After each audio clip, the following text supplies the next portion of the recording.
The pieces are all there, but the integration is what's missing.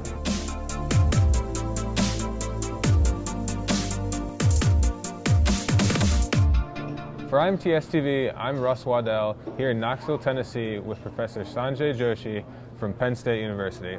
Nice to have you here today. Hi, nice to be here. You just spoke at this conference about some of the things that additive manufacturing enables. Can you talk a little bit more about new structures and new design that this technology is going to enable? Yeah, we can create parts with lattices, which allow us to basically create lightweight parts, which can perform the same function as a solid part, just because of the properties that can be embedded in the different design of the lattice structures.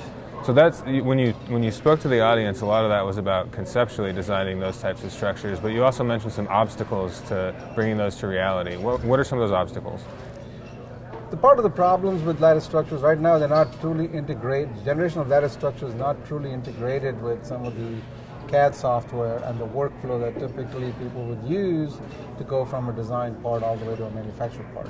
So you would use one set of software to create the lattice structures, and then you would have to then use a different software to then do the finite element analysis of those lattice structures. And then you might want to re-import that back into your CAD system. And when you go through multiple systems, there are issues with smooth transitions and translations between the data that's traveling from one system to another. So where do you see more integration in that digital workflow coming from?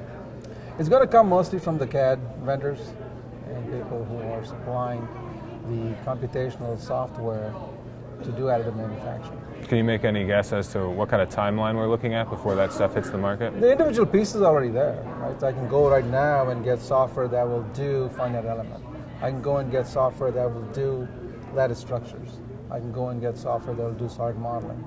Right? But the integration of those three is where the hurdles are. That's where the challenge comes in. Dr. Joshi, thank you so much for speaking and thanks for talking with us today. All right, thanks. For IMTS TV, this is Russ Waddell in Knoxville, Tennessee.